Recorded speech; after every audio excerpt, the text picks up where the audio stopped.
Hello students, third unit magnetic effects of current and magnetism से ये video होने वाला है, जिस वीडियो में हम काफ़ी सारे अच्छे अच्छे प्रश्न यानी एमसीक्यूज यहाँ पर डिस्कस करेंगे चैप्टर 4 और 5 से। देखिए, चैप्टर 4 और 5 से ऑलरेडी मैं एमसीक्यूज पर वीडियोज़ अपलोड कर चुका हूँ इस प्लेलिस्ट में, जो कि मैंने यहाँ पर मेंशन की है, एमसीक्यू फिजिक्स 12। इस प्लेलिस्ट में आपको काफ़ी सारे एमसीक्यू वीडियोज़ मिल जाएंगे। ओके, सभी चैप्टर से आपको एमसीक्यू वीडियोज़ मिल जाएंगे जो कि टर्म 1 में आपके लिए बहुत हेल्पफुल होंगे। तो देखिए, आपको अगर इस प्लेलिस्ट पर जाने में कोई दिक्कत आ रही है तो आप वीडियो की डिस्क्रिप्शन में जाकर भी इस प्लेलिस्ट का लिंक आप पा सकते हैं, और काफ़ी सारी वीडियोस के लिंक भी आपको वहाँ पर मिलेंगे। तो डिस्क्रिप्शन में जाके सभी वीडियोस के लिंक आप देख लीजिए, एक बार आपके लिए हेल्पफुल होंगे। ओके, तो विदाउट एनी डिले अपने फर्स्ट क्वेश्चन की तरफ चलते हैं students. First question is a charge particle enters a magnetic field B with its initial velocity making an angle 45 degree with B, the path of the particle will be. यानी एक charge particle अगर magnetic field में enter करता है initial velocity v से मान लीजिए, और एंगल है 45 डिग्री विद b, यानी जो वेलोसिटी वेक्टर की डायरेक्शन है वो मैग्नेटिक फील्ड वेक्टर के साथ 45 डिग्री एंगल बना रहा है।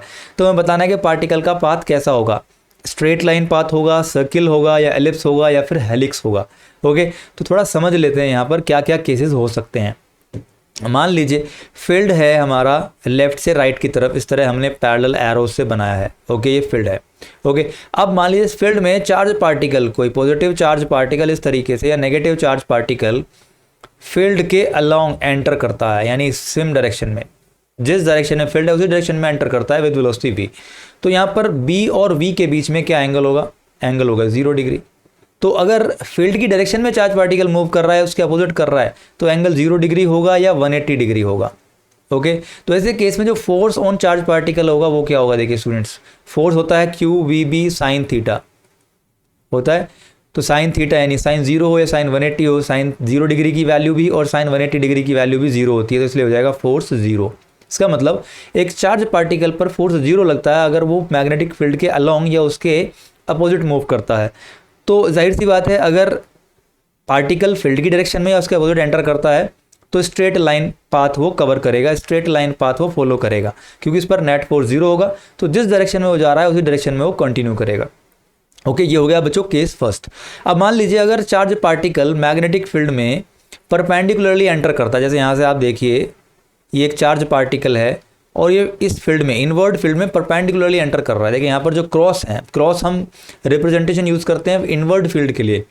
तो यहाँ पर फील्ड इनवर्ड है, पार्टिकल देखिए v वेलोसिटी उसके अंदर एंटर किया है, तो v और b में जो एंगल होगा वो कितना होगा? 90 डिग्री होगा। तो उस केस में मैक्सिमम फोर्स इस पर लगता है, कितना? क्यू वी बी, क्योंकि साइन 90 की वैल्यू रहती है 1।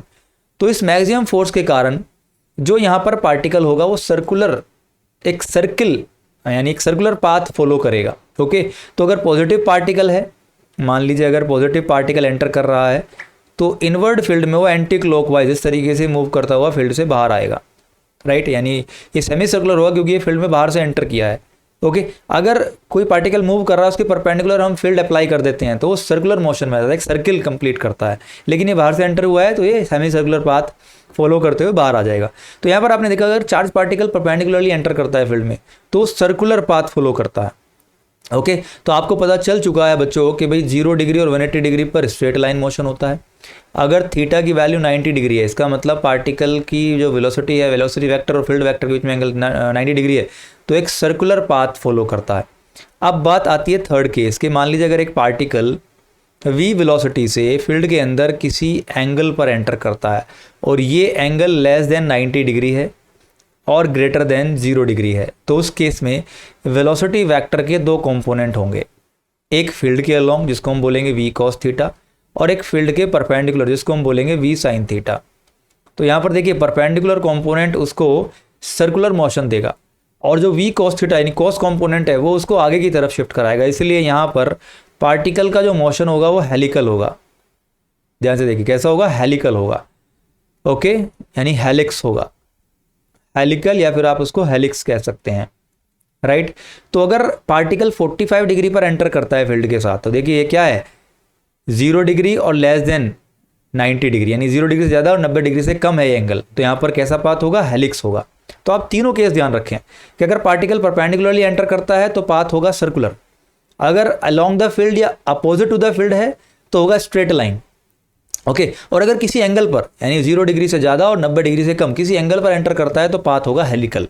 तो यहाँ पर ऑप्शन डी बिल्कुल सही होगा स्टूडेंट्स। ओके उम्मीद है आपको ये क्वेश्चन समझ में आया होगा। तो यहाँ पर सिर्फ एक ही क्वेश्चन नहीं, काफ़ी सारे क्वेश्चन यहाँ पर कवर होते हैं अगर आप कॉन्सेप्ट को समझ लेते हैं। ओके तो यहाँ पर ऑप्शन डी बिल्कुल सही होगा। नेक्स्ट क्वेश्चन की तरफ मूव करते हैं। Two long straight wire carrying same current and separated by a distance R exert force F per unit length on each other. If the current is decreased to I/2 and separation between them is increased to 2R, then force will become. तो यहाँ पर आपको बताना है कि force क्या होगा। देखिए समझ लेते हैं क्वेश्चन में क्या है। क्वेश्चन में दिया हुआ है कि भाई यहाँ पर दो वायर्स हैं, ओके और दोनों वायर्स में मान लीजिए हमने करंट मान लिया, एक में I1 और दूसरे में मान लिया हमने I2, दोनों के बीच का सेपरेशन है R, राइट।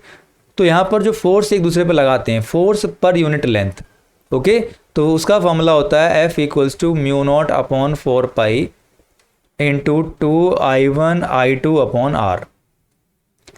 अब यहाँ पर देखिए दोनों में करंट कितना दिया हुआ है, दोनों में करंट इनिशियली दिया हुआ है I, कि भाई I1 भी I है और I2 भी I है। तो ये फॉर्मूला हो जाएगा देखिए म्यू नॉट अपॉन 4 पाई 2I square upon R, right. अब बोल रहे हैं कि भाई R को हमने कर दिया है 2R, if R becomes 2R और I बिकम्स I/2, यानी दोनों में करंट फ्लो कर रहा है I/2 और जो सेपरेशन दोनों वायर के बीच का है वो हो गया है दुगना 2R हो गया है। तो कह रहे हैं कि फोर्स किस तरीके से यहाँ पर मॉडिफाई होगा, फोर्स पर यूनिट लेंथ, यानी वो पहले जो फोर्स है उसका 8 टाइम्स होगा, 2 टाइम्स होगा या उसका हाफ होगा या फिर 1/8 होगा। ओके तो देख लेते हैं कि मान लीजिए अगर हमने R को 2R किया, I को I/2 किया, तो मान लीजिए फोर्स हो गया F dash. So it will B mu naught upon 4 pi, I की जगह हम क्या रख देंगे, I स्क्वायर की जगह हम रख देंगे I/2 का स्क्वायर, क्योंकि देखिए करंट हाफ हो गया है, और 1/R की जगह हम रख देंगे 1/2R, क्योंकि R ट्वाइस हो गया है। तो ये हो जाएगा स्टूडेंट्स म्यू नॉट अपॉन 4 पाई 2I square upon 4 into 1/2R, जिसको हम लिख सकते हैं 1/8 म्यू नॉट अपॉन 4 पाई म्यू नॉट अपॉन 4 पाई 2I square upon R। Okay तो इक्वेशन 1 में आप देखिए म्यू नॉट अपॉन 4 पाई 2I स्क्वायर अपॉन R क्या है, वो तो F है, तो F डैश हो जाएगा 1/8 F, यानी जो F डैश होगा वो इनिशियल फोर्स का 1/8 होगा, यानी यहाँ पर ऑप्शन डी बिल्कुल सही होगा। तो अगर आप करंट को हाफ कर देते हैं और डिस्टेंस को ट्वाइस कर देते हैं तो फोर्स पर यूनिट लेंथ जो एक दूसरे पर वो लगा रहे हैं वायर्स, वो कितना होगा, पहले का 1/8 हो जाएगा, जो पहले फोर्स लग रहा है उसका 1/8 हो जाएगा। तो यहाँ पर ऑप्शन डी बिल्कुल सही होगा। चलिए नेक्स्ट क्वेश्चन की तरफ चलते हैं। Two wire of same length are shaped into a square and circle if they carry same current, ratio of their magnetic moment is. तो यहाँ पर देख लीजिए ऑप्शंस हैं 2:π, π/2, π/4, 4:π। बोला जा रहा है दो वायर हैं, जैसे यहाँ पर दिए हुए हैं दो वायर हैं, दोनों की लेंथ सेम है, दोनों में सेम करंट फ्लो कर रहा है। ओके तो अगर हम एक को स्क्वायर की शेप दे दें और दूसरे को सर्किल की शेप दे दें, ओके तो यहाँ पर बताना है उन दोनों की अब जो मैग्नेटिक डाइपोल मोमेंट होगी उनका रेशो क्या होगा।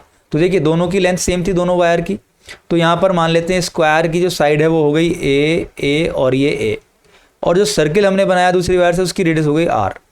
तो इसका मतलब जो स्क्वायर है उसका पेरीमीटर सर्किल की सरकमफ्रेंस के इक्वल होगा, क्योंकि वो दोनों सेम इक्वल लेंथ की वायर से बने हैं। इसका मतलब 4A इक्वल टू 2πR होगा। देखिए सरकमफ्रेंस ऑफ सर्किल और पेरीमीटर ऑफ स्क्वायर दोनों इक्वल होंगे, क्योंकि एक सेम लेंथ की वायर से दोनों बनाए गए हैं। तो यहाँ पर A कितना हो जाएगा, देखिए A और R में क्या रिलेशन आ जाएगा, ये हो जाएगा πR/2, यानी यहाँ पर 4 को आप राइट साइड ले गए 2πR के अपॉन में डिनोमिनेटर में, तो ये हो गया πR/2, यानी A की वैल्यू आपको मिली πR/2। अब देखिए magnetic dipole moment of square क्या होगा, हमने इसको बोल दिया मान लीजिए MS और इसको हमने बोल दिया M और सबस्क्रिप्ट में C।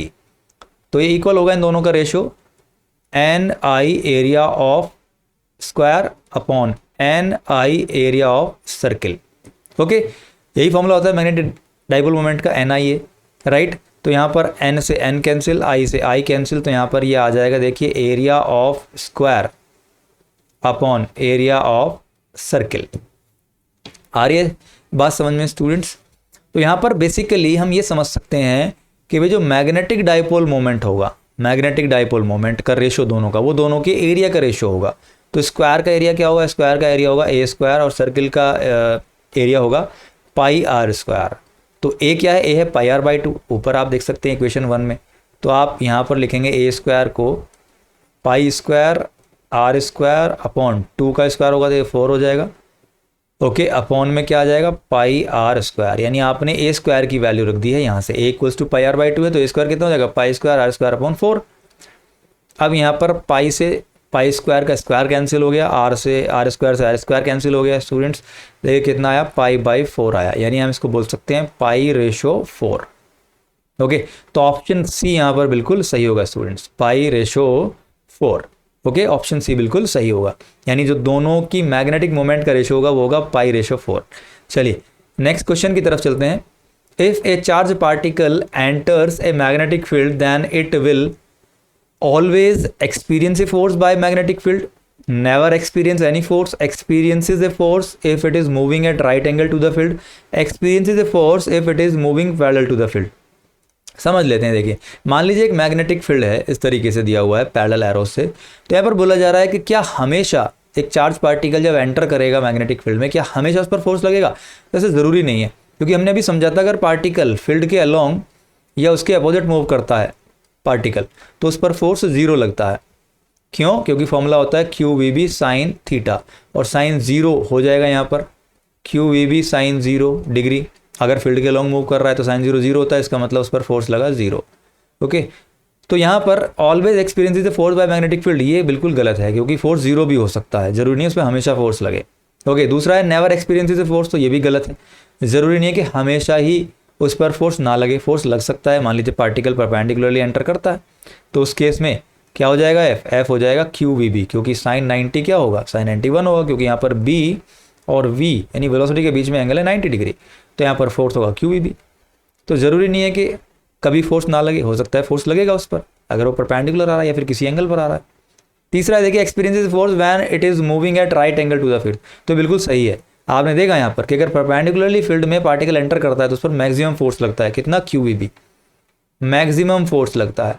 ओके, थर्ड है डी ऑप्शन है experience the force if it is moving parallel to the field, तो अगर फील्ड के पैरेलल मूव करता है तो उस पर कोई फोर्स नहीं लगता। ओके, तो ये भी बिल्कुल गलत है। अगर बोला जा रहा है एक्सपीरियंस द फोर्स, तो हमने समझा यहाँ पर कि अगर पैरेलल फील्ड के मूव करता है या एंटी पैरेलल मूव करता है तो उस पर फोर्स नहीं लगता, तो ये भी गलत है। तो यहाँ पर ऑप्शन सी बिल्कुल सही होगा। Okay, if a charged particle enters a magnetic field, then it will experience a force if it is moving at right angle to the field. Okay, चलिए नेक्स्ट क्वेश्चन पर मूव करते हैं। What is the correct value of Bohr magneton? Bohr magneton की correct value क्या होती है? देखिए Bohr magneton क्या होता है, जब हम एक एटम की बात करते हैं तो एटम के अंदर न्यूक्लियस के अराउंड इलेक्ट्रॉन्स रिवॉल्व करते हैं ऑर्बिट्स में। ओके, तो एक इलेक्ट्रॉन जब रिवॉल्व करता है ऑर्बिट में तो एक करंट लूप की तरह बिहेव करता है। अगर वो करंट लूप की तरह बिहेव करता है तो यहाँ पर कुछ मैग्नेटिक डाइपोल मोमेंट एसोसिएटेड होती है विद दैट इलेक्ट्रॉन। ओके, तो यहाँ पर देखिए किसी ऑर्बिट में जो मैग्नेटिक डाइपोल मोमेंट होती है उसको हम म्यू से रिप्रेजेंट करते हैं, और उसका फॉर्मूला होता है NEH अपॉन 4 पाई ME, यानी जो इलेक्ट्रॉन के रिवॉल्यूशन के द्वारा जो यहाँ पर एक मैग्नेटिक डाइपोल मोमेंट एसोसिएटेड होती है उसका फॉर्मूला होता है NEH upon 4 pi ME। ME का मतलब है मास ऑफ इलेक्ट्रॉन। ओके, ई यहाँ पर सबस्क्रिप्ट में है देखिए, और ऊपर N का मतलब है किस सेल की हम बात कर रहे हैं। N इक्वल टू 1 मतलब first shell, N equal to 2 मतलब सेकेंड शेल। ओके, तो यहाँ पर आप किसी भी शेल में N की वैल्यू पुट कीजिए। E होता है यहाँ पर इलेक्ट्रॉन पर चार्ज, H होता है यहाँ पर प्लैंक्स कॉन्स्टेंट। ओके, इसकी वैल्यू कॉन्स्टेंट होती है H की, ये होता है प्लैंक्स कांस्टेंट, आपने पढ़ा होगा, और ये होता है मास ऑफ इलेक्ट्रॉन। तो आप यहाँ पर N की वैल्यू पुट करके आप किसी भी ऑर्बिट में मैग्नेटिक डाइपोल मोमेंट की वैल्यू ऑब्टेन कर सकते हैं कि उस ऑर्बिट में इलेक्ट्रॉन कितनी मैग्नेटिक डाइपोल मोमेंट एसोसिएट करता है। ओके, तो अगर मैं यहाँ पर N की वैल्यू 1 रख देता हूँ तो मैग्नेटिक डाइपोल मोमेंट होगी electron magnetic dipole moment associated with an electron in the first orbit, जो कि कम होगी, मिनिमम होगी, जिसको हम बोलते हैं Bohr magneton mu B. Okay, तो N की वैल्यू अगर 1 है तो फॉर्मूला हो जाएगा EH upon 4 pi ME, mass of electron. तो अगर यहाँ पर आप एलिमेंट्री चार्ज की वैल्यू पुट कर देते हैं 1.6 इंटू 10 की पावर -19, प्लैंक्स कांस्टेंट की वैल्यू पुट कर देते हैं और मास ऑफ इलेक्ट्रॉन की वैल्यू पुट कर देते हैं, तो आपको वैल्यू मिलती है 9.27 into 10 raise to power -24 ampere metre square. देखिए ampere metre square dipole moment की यूनिट होती है, और एक और यूनिट होती है जूल पर टेस्ला। राइट।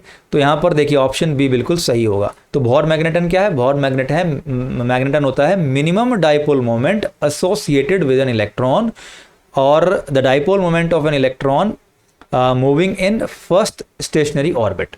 यानी एटम के अंदर फर्स्ट ऑर्बिट में जो इलेक्ट्रॉन रिवॉल्व करता है उसकी वजह से जो यहाँ पर एक मैग्नेटिक डाइपोल मोमेंट एसोसिएटेड होती है उसकी वैल्यू होती है बोहर मैग्नेटन। उसकी वैल्यू होती है 9.27 इंटू 10 की पावर -24 एम्पियर मीटर स्क्वायर या फिर जूल पर टेस्ला। ओके, तो यहाँ पर ऑप्शन बी बिल्कुल सही होगा। चलिए नेक्स्ट क्वेश्चन पर मूव करते हैं। What is the numerical value of gyromagnetic ratio for an electron? देखिए जायरोमैग्नेटिक रेशियो क्या होता है? तो अभी हमने समझा कि जब इलेक्ट्रॉन किसी ऑर्बिट में रिवॉल्व करता है तो यहाँ पर एक मैग्नेटिक डाइपोल मोमेंट एसोसिएट करता है। ओके, तो मान लीजिए किसी भी ऑर्बिट में अगर आप मैग्नेटिक डाइपोल मोमेंट को डिवाइड कर देते हैं उस ऑर्बिट में उस इलेक्ट्रॉन के एंगुलर मोमेंटम से, तो आपको मिल जाता है उस ऑर्बिट में इलेक्ट्रॉन का जायरोमैग्नेटिक रेशियो। कहने का मतलब जायरोमैग्नेटिक रेशियो क्या होता है? जायरोमैग्नेटिक रेशियो होता है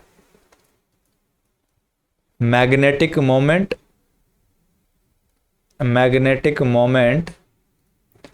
अपॉन एंगुलर मोमेंटम।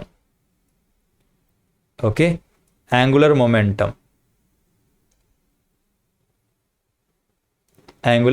तो किसी ऑर्बिट में आप मैग्नेटिक मोमेंट और एंगुलर मोमेंटम को अगर आप रेशो निकालते हैं तो आपको जायरोमैग्नेटिक रेशो मिलता है। जैसे हम बात करते हैं कि किसी ऑर्बिट में मैग्नेटिक मोमेंट का क्या फॉर्मूला होता है, आपने भी पढ़ा था NEH अपॉन 4πm। m मतलब मास ऑफ इलेक्ट्रॉन, me भी आप इसको बोल सकते हो। ओके, और एंगुलर मोमेंटम का फॉर्मूला होता है NH upon 2π। Right, Bohr theory में आपने पढ़ा था कि किसी ऑर्बिट में इलेक्ट्रॉन का एंगुलर मोमेंटम क्या होता है? Integral multiple of h upon 2π यानी NH अपॉन 2π। तो किसी ऑर्बिट में आप एंगुलर मोमेंटम जानना चाह रहे हो फर्स्ट में, तो n की वैल्यू 1 रख दो, हो जाएगा h अपॉन 2π। 2 में सेकंड ऑर्बिट में क्या होगा? 2h upon 2π। उसी तरह मैग्नेटिक मोमेंट क्या होगी? फर्स्ट ऑर्बिट में EH अपॉन 4πm, दूसरी में क्या होगी? 2EH upon 4πm। ओके, तो यहाँ पर देखिए आप डिवाइड कीजिए इसको, n से n कैंसिल, h से h कैंसिल, ओके, पाई से पाई कैंसिल। राइट, तो यहाँ पर आप देखिए क्या आएगा, यहाँ पर आगे इसको आप सॉल्व कर लेते हैं तो ये होगा, जब ये 2 ऊपर जाएगा, देखिए ये 2 जाएगा ऊपर, तो ये हो जाएगा 2 अपॉन और 2e अपॉन 4m। तो ये हो जाएगा 2 into 2 and e upon 2m आ जाएगी वैल्यू। यानी जायरोमैग्नेटिक रेशियो फॉर एन इलेक्ट्रॉन होती है e अपॉन 2m। अब यहाँ पर e क्या है? e है एलिमेंट्री जो वैल्यू होती है, एलिमेंट्री चार्ज 1.6 इंटू 10 की पावर -19 कूलम, और मास ऑफ इलेक्ट्रॉन आपको पता है। आप दोनों की वैल्यूज़ अगर पुट कर देते हैं तो आपको वैल्यू मिलेगी, देखिए जायरोमैग्नेटिक रेशियो मिलेगा 8.8 इंटू 10⁻10 कूलम पर केजी। देखिए यूनिट क्या है? कूलम पर केजी, क्योंकि ऊपर देखिए आप एलिमेंट्री चार्ज है, नीचे मास ऑफ इलेक्ट्रॉन है। ओके, तो फॉर्मूले से भी आप देख सकते हैं e अपॉन 2m आएगा। आप किसी भी शेल के लिए देख लीजिए, यही वैल्यू आएगी 8.8 इंटू 10⁻10 कूलम पर केजी। तो यहाँ पर ऑप्शन बी बिल्कुल सही होगा स्टूडेंट्स। नेक्स्ट क्वेश्चन की तरफ मूव करते हैं। A charged particle is moving on circular path with velocity v in a uniform magnetic field b. If the velocity of charged particle is doubled, the strength of magnetic field is half. Then radius becomes. यहाँ पर बोला जा रहा है कि भाई अगर charge particle किसी मैग्नेटिक फील्ड में एक रेडियस पर मूव कर रहा है, क्योंकि क्यों मूव कर रहा होगा रेडियस पर? एक सर्किल में क्यों मूव कर रहा होगा? क्योंकि वो परपेंडिकुलरली एंटर किया होगा। ओके, तो यहाँ पर बोला जा रहा है कि रेडियस पर क्या प्रभाव पड़ेगा अगर वेलोसिटी को हम डबल कर दें और स्ट्रेंथ ऑफ मैग्नेटिक फील्ड को हम हाफ कर दें। तो देखिए सबसे पहले आपको पता होना चाहिए रेडियस का फॉर्मूला क्या होता है।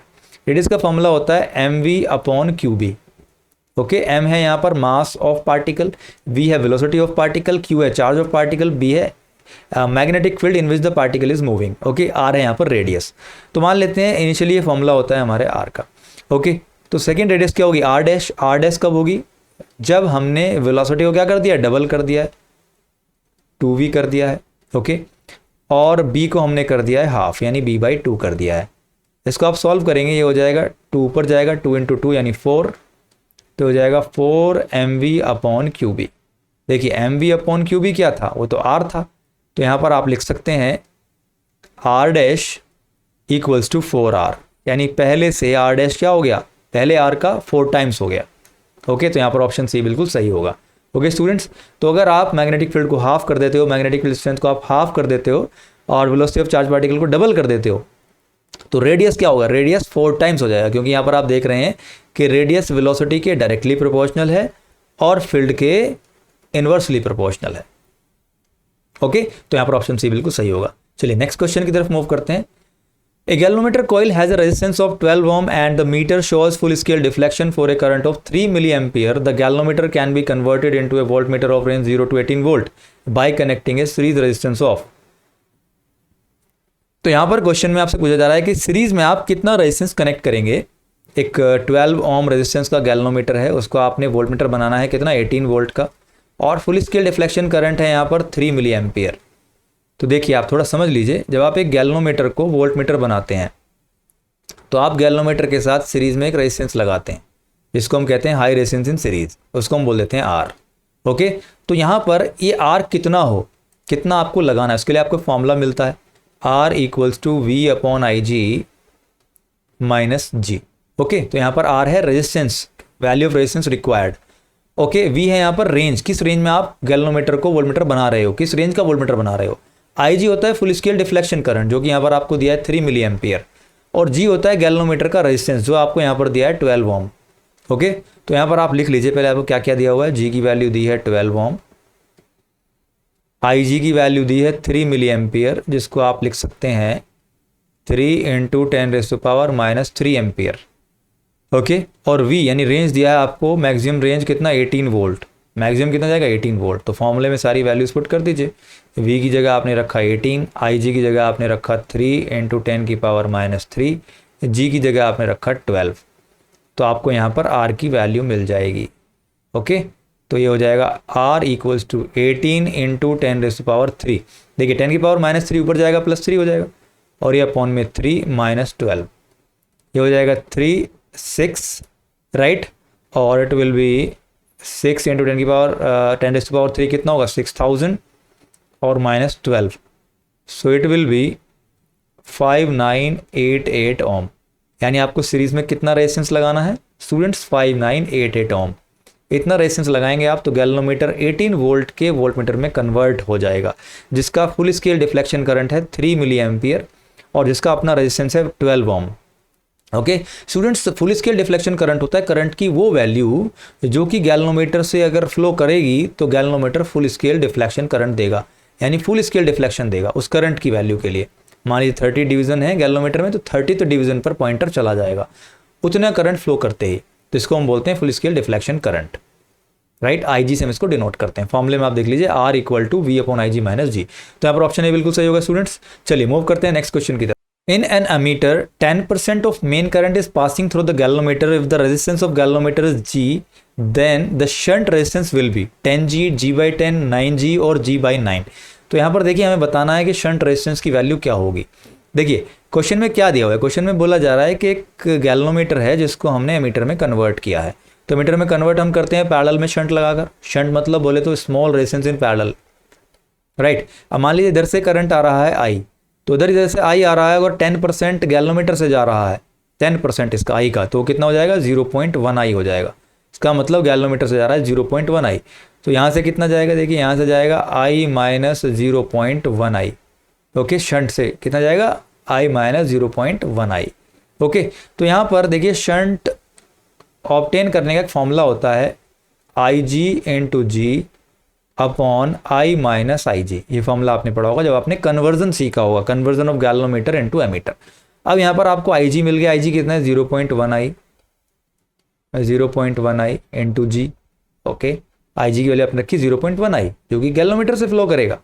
ओके, आई कितना है, आई है मैक्सिमम करंट जितना कि मेन करंट है जो आएगा हमारे इस एमीटर की तरफ। एमीटर है यहाँ पर गैल्वेनोमीटर और शंट दोनों मिलाकर, तो आई इधर से आ रहा है। माइनस आई जी कितना है, आई जी है 0.1 आई। तो देखिए यहाँ पर कितना हो जाएगा, ये हो जाएगा 0.1 आई इंटू जी अपॉन में हो जाएगा 0.9 आई, क्योंकि आई माइनस 0.1 आई कितना होगा 0.9 आई। आई से I cancel, it will be 0.1 upon 0.9 into G. Point से point cancel, it will be G/9।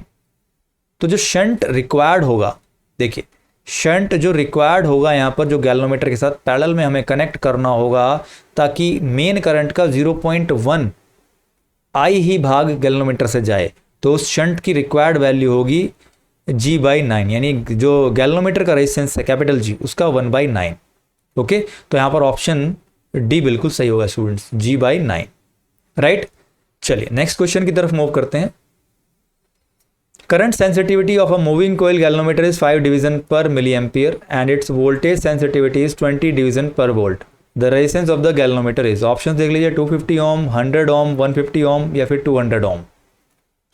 तो स्टूडेंट्स यहाँ पर हमें क्या दिया हुआ है, यहाँ पर हमें दिया हुआ है करंट सेंसिटिविटी, यानी IS से हम उसको डिनोट करते हैं।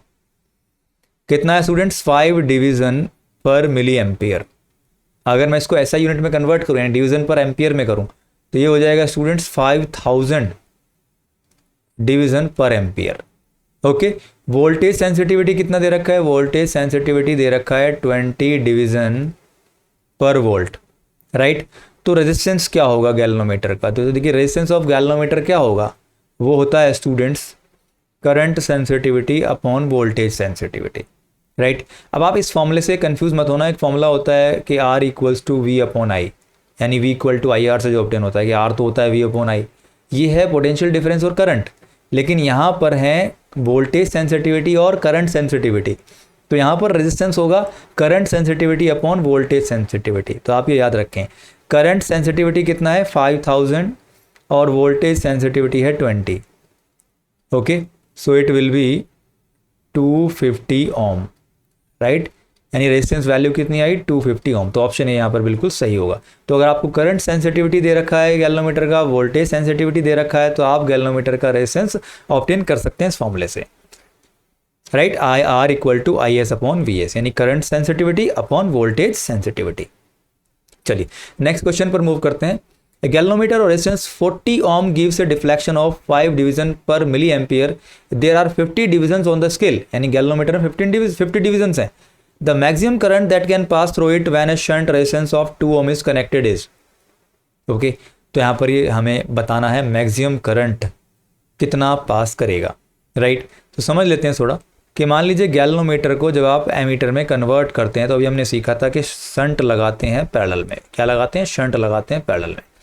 ओके, मान लीजिए इधर से आया करंट I, तो यहाँ से कितना जाता है, यहाँ से जाता है IG, कितना जाएगा IG, और इधर से कितना जाएगा I - IG, राइट। तो यहाँ पर फॉर्मूला क्या होता है, यहाँ पर फॉर्मूला होता है शंट का फॉर्मूला होता है S = IG × G upon I - IG, right. तो यहाँ पर आपको बताना है मैक्सिमम करंट, यानी यहाँ पर आपको कैपिटल जो यहाँ पर ये I है, सॉरी, यहाँ पर आपको बताना है मैक्सिमम करंट, यानी I की वैल्यू बतानी है। ओके, तो यहाँ पर आपको क्या क्या चीज़ें गिवन है हम लिख लेते हैं। S की वैल्यू कितनी दी है, S की वैल्यू दी है 2 ओम, शंट लगा हुआ है 2 ओम। गैल्वेनोमीटर का रेजिस्टेंस कितना दिया हुआ है, 40 ओम दिया हुआ है, राइट। तो S हो गया, G हो गया, IG भी दिया हुआ है, देखिए IG, लेकिन इनडायरेक्टली दिया हुआ है। कैसे, हमें दिया हुआ है कि भाई 5 डिवीजन पर मिली एम्पियर है, यानी अगर 1 मिली एम्पियर करंट फ्लो करता है गैल्वेनोमीटर से, तो 5 डिवीजन उसका पॉइंटर मूव करता है। तो इसका मतलब अगर 5 डिवीजन 1 मिली एम्पियर पर जाता है, तो 1 डिवीजन कितने पर जाएगा, 1 डिवीजन जाएगा 1/5 मिली एम्पियर पर। ओके, तो 50 डिवीजन टोटल है यहाँ पर। तो 50 डिवीजन आपको मूव कराने के लिए कितना करंट फ्लो कराना पड़ेगा, 1/5 × 50 मिली एम्पियर, तो ये हो जाएगा देखिए 10 मिली एम्पियर। इसका मतलब 50 डिवीजन अगर पॉइंटर मूव करेगा, कब, जब 10 मिली एम्पियर करंट फ्लो करेगा। तो इसका मतलब फुल स्केल डिफ्लेक्शन दे रहा है गैल्वेनोमीटर, कब, जब 10 मिली एम्पियर फ्लो कर रहा है। तो इसका मतलब IG की वैल्यू हो गई 10 मिली एम्पियर उस पर्टिकुलर गैल्वेनोमीटर के लिए। ओके, IG होता है full scale deflection current, current की वो वैल्यू जो फुल स्केल डिफ्लेक्शन दे गैल्वेनोमीटर में, राइट। तो IG की वैल्यू होगी 10 मिली एम्पियर। इन वैल्यूज़ को आप पुट कर दीजिए फॉर्मूले में, यानी ये हो जाएगा 2 = IG कितना है, IG है 10 × 10⁻³ क्योंकि 10 मिली एम्पियर को हम बोलेंगे 10 × 10⁻³ एम्पियर, राइट, इंटू G की वैल्यू कितनी है, G की वैल्यू है 40 अपॉन ये हो जाएगा I माइनस ये हो जाएगा स्टूडेंट्स कितना 10 × 10⁻³ या फिर आप इस फॉर्मूले से आप ऐसे ना कर आप एक फॉर्मूला लगाइए, देखिए इसी फॉर्मूले से ऑब्टेन करेंगे जब आप I की वैल्यू, तो ये हो जाएगी IG इंटू जी प्लस एस अपॉन एस। इसी फॉर्मूले से फॉर्मूला ऑब्टेन होगा आई का। ओके, आप आई माइनस आई जी को ऐसे से मल्टीप्लाई कीजिए और फिर यहाँ से आई को हीरो बनाइए। आपने यहाँ पर आई को हीरो बनाया तो आपको आई का फॉर्मूला मिला, I equal to I G plus S by S. Okay, I G कितना है, आई जी है 10 इंटू 10⁻³ जी है देखिए कितना 40, एस है यहाँ पर 2 और ये एस है यहाँ पर 2 और अपॉन में 2, राइट। ये हो जाएगा 10⁻² इंटू 42 अपॉन 2 और ये हो गया 21, यानी 21 इंटू 10⁻² और ये हो गया 0.21 एम्पियर, यानी 0.21 एम्पियर। यहाँ पर 0.21 एम्पियर ऑप्शन में नहीं है लेकिन मिली एम्पियर में है, तो इसका मतलब 0.21 एम्पियर को हम लिख सकते हैं 210 मिली एम्पियर, राइट। यानी एम्पियर से आप मिली एम्पियर में कन्वर्ट कीजिए तो 0.21 एम्पियर 210 मिली एम्पियर के इक्वल होगा। इसका मतलब ऑप्शन सी बिल्कुल यहाँ पर सही होगा। देखिए तो यहाँ पर जो मैक्सिमम करंट फ्लो करेगा यहाँ से, जो इसकी रेंज होगी है ना, कन्वर्टेड एमीटर की, जो आपने गैल्वेनोमीटर से एमीटर बनाया उसकी जो रेंज होगी मैक्सिमम, जो कितनी होगी 210 मिली एम्पियर। यानी जब गैल्वेनोमीटर फुल स्केल डिफ्लेक्शन दिखा रहा होगा तो वो कितना दिखा रहा होगा 210 ampere. Okay, 210 milli ampere, sorry 210 milli ampere, right. चलिए नेक्स्ट क्वेश्चन की तरफ मूव करते हैं। In which of the following field lines inside the infinite solenoid are present. यानी ऑप्शन यहाँ पर देख लीजिए, perpendicular straight lines, circular lines, parallel straight lines और एलिप्सॉइडल लाइन्स। यानी इनफाइनाइट सोलेनॉइड के अंदर जो हमारी यहाँ पर फील्ड लाइन्स होती हैं कैसी होती हैं, पैरेलल स्ट्रेट लाइन्स होती हैं, जैसे कि आप डायग्राम में भी देख रहे हैं। क्योंकि सोलेनॉइड के अंदर फील्ड कैसा होता है, यूनिफॉर्म मैग्नेटिक फील्ड होता है, यूनिफॉर्म मैग्नेटिक फील्ड होता है। ओके, और यूनिफॉर्म मैग्नेटिक फील्ड का मतलब हम पैरेलल एरोज से बताते हैं इस तरीके से, राइट। तो यहाँ पर ऑप्शन सी बिल्कुल सही होगा, देखिए पैरेलल स्ट्रेट लाइन्स। चलिए नेक्स्ट क्वेश्चन की तरफ मूव करते हैं। Rectangular loop carrying a current I situated near a long straight wire such that the wire is parallel to one of the sides of the loop and is in the plane of loop. If a steady current I is established in the wire as given in figure below, the loop will rotate about an axis parallel to the wire, move away from the wire, move towards the wire, remains stationary। Question को अच्छे से पढ़ लीजिएगा, video को pause कीजिए। बोला जा रहा है, समझ लेते हैं। बोला जा रहा है कि मान लीजिए अगर यहाँ पर एक वायर है ये, जिसमें कि करंट फ्लो कर रहा है आई। ओके, वायर है देखिए ए बी, राइट, ये वायर है ए बी। ओके, तो इसमें करंट फ्लो कर रहा है देखिए ए से बी की तरफ आई करंट, राइट। इसके साइड में एक राइट साइड में एक लूप रखा हुआ है, रेक्टेंगुलर लूप, जिसमें भी करंट फ्लो कर रहा है आई, राइट। तो यहाँ पर बोला जा रहा है कि क्या अब ये रेक्टेंगुलर लूप इस ए बी वायर की तरफ मूव करेगा, इससे अवे मूव करेगा, या फिर जो ये लूप है वो रोटेट करेगा एक्सिस पर, या फिर स्टेशनरी रहेगा। तो देखिए आप समझ लें यहाँ पर कि आपने पढ़ा है कि भाई एक वायर में जब करंट फ्लो करता है तो उसका अपना फील्ड होता है। तो यानी बी ए वायर का अपना एक फील्ड होगा जो इस रेक्टेंगुलर लूप पर पड़ेगा। ओके, और आपने एक कॉन्सेप्ट भी पढ़ा है कि अगर कोई करंट कैरिंग कंडक्टर या वायर किसी मैग्नेटिक फील्ड में रखी होती है तो उस पर फोर्स लगता है, और फोर्स की direction left hand Fleming rule से आप ऑब्टेन कर सकते हैं। ओके, तो यहाँ पर आप देखिए कि इस ए बी वायर के फील्ड की वजह से इस लूप की हर आर्म पर, यानी 4 आर्म्स पर फोर्स लगेगा।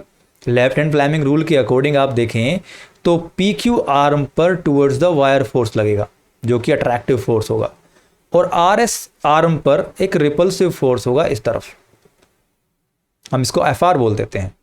ओके, और क्यू आर पर लगेगा देखिए अप साइड, अपवर्ड डायरेक्शन में, राइट, इसको हम एफ क्यू आर बोल देते हैं, और पी एस पर लगेगा डाउनवर्ड डायरेक्शन में, जिसको हम एफ पी एस बोल देते हैं। तो आपने देखा कि एफ क्यू आर और F P S opposite direction में फोर्स लग रहे हैं और दोनों इक्वल हैं। तो इसका मतलब नेट फोर्स जो होगा वर्टिकल डायरेक्शन में वो जीरो हो जाएगा। तो इसका मतलब ये लूप ना तो ऊपर जाएगा ना डाउनवर्ड डायरेक्शन में जाएगा। लेकिन आप क्लियरली देखें कि जो नियर आर्म है, यानी ए बी वायर के जो नियर बाई में आर्म है इस रेक्टेंगुलर लूप की, जो कि यहाँ पी क्यू है, उस पी क्यू पर जो अट्रैक्टिव फोर्स लग रहा है वो ज़्यादा होगा आर एस आर्म पर जो रिपल्सिव फोर्स लग रहा है उससे। क्यों अट्रैक्टिव फोर्स ज़्यादा क्यों होगा, देखिए, क्योंकि स्टूडेंट्स क्यू पी आर्म या पी क्यू आर्म इस वायर के क्लोज है, नियर है, पास में है, लेकिन आर एस आर्म से दूर है। ओके, तो आपने देखा है कि भाई वायर के जितना आप दूर जाते हैं फील्ड की वैल्यू धीरे धीरे क्या होती है, कम होती जाती है। तो इसीलिए क्यू पी पर ज़्यादा फोर्स लगेगा अट्रैक्टिव, और आर एस पर ज़्यादा कम फोर्स लगेगा जो कि रिपल्सिव है। तो इसीलिए नेट फोर्स जो होगा इस रेक्टेंगुलर लूप पर वो टूवर्ड्स द वायर होगा, towards the wire A B. Okay, तो इस तरीके से हम देखें तो ये लूप ए बी वायर की तरफ मूव करेगा, टूवर्ड्स द वायर। तो यहाँ पर ऑप्शन देखिए, ऑप्शन ए बिल्कुल सही होगा, move towards the wire, right, move towards the wire. तो आप ध्यान से देखें कि वायर के क्लोज वाली जो आर्म है उसमें सेम डायरेक्शन में करंट है या अपोजिट में है। तो अगर सेम डायरेक्शन में है तो लूप वायर की तरफ मूव करेगा, अगर अपोजिट में है तो अवे जाएगा। नेक्स्ट क्वेश्चन पर मूव करते हैं। An electron is projected along the axis of circular conductor carrying some current. Electron will experience a force along the axis perpendicular to the axis at an angle 45 degree, no force। तो यहाँ पर बोला जा रहा है कि मान लीजिए एक लूप है, करंट कैरिंग लूप है, मान लीजिए करंट है, अगर आप राइट से देखें तो एंटी क्लॉकवाइज डायरेक्शन में करंट फ्लो कर रहा है, अगर आप राइट से देखें, राइट। तो यहाँ पर बोला जा रहा है कि भाई अगर हम इसकी एक्सेस पर एक इलेक्ट्रॉन को प्रोजेक्ट कर देते हैं तो उस पर फोर्स जो लगेगा वो अलोंग द एक्सेस लगेगा, 45 डिग्री पर लगेगा, या परपेंडिकुलर टू एक्सिस लगेगा, या फिर कोई फोर्स नहीं लगेगा। तो आप देखिए इस जो लूप है अगर इसमें करंट फ्लो कर रहा है तो मैग्नेटिक फील्ड की डायरेक्शन क्या होगी, आप देखेंगे इस तरफ होगी। यानी जिधर से आप देख रहे हैं अगर एंटी क्लॉकवाइज डायरेक्शन नज़र आ रही है आपको करंट की, तो इसका मतलब इधर नॉर्थ पोलैरिटी बनी है, यानी फील्ड जो है सेंटर से इस तरीके से होगा जैसे कि यहाँ पर दर्शाया हुआ है। और अगर इसी की एक्सिस पर आप इलेक्ट्रॉन को प्रोजेक्ट कर रहे हैं, एक इलेक्ट्रॉन है, तो वेलोसिटी भी उसी डायरेक्शन में है जिस डायरेक्शन में फील्ड है। तो देखिए v और b की डायरेक्शन सेम है, इसका मतलब थीटा की वैल्यू क्या होगी, 0 डिग्री हो गई। तो फोर्स का फॉर्मूला आपने पढ़ा है QVB साइन थीटा, तो यहाँ पर थीटा 0 है, तो ये हो जाएगा QVB साइन 0 डिग्री, यानी जिस डायरेक्शन में इलेक्ट्रॉन जा रहा है उसी डायरेक्शन में फील्ड है सेंटर पर लूप के, तो यहाँ पर फोर्स की वैल्यू होगी 0। इसका मतलब उस पर कोई फोर्स नहीं लगेगा। Okay, no force, electron will experience no force, right students. तो इस वीडियो में सिर्फ इतना ही स्टूडेंट्स, मिलेंगे नेक्स्ट वीडियो में नेक्स्ट कुछ इंपॉर्टेंट MCQs के साथ। Thanks for watching, stay blessed. अगर आपको वीडियो अच्छा लगा तो लाइक कीजिएगा, शेयर कीजिएगा, और अगर आप चैनल पर फर्स्ट टाइम आए हैं तो चैनल को सब्सक्राइब कर लीजिएगा ताकि आने वाले वीडियोज़ के नोटिफिकेशंस आप तक पहुँच सकें।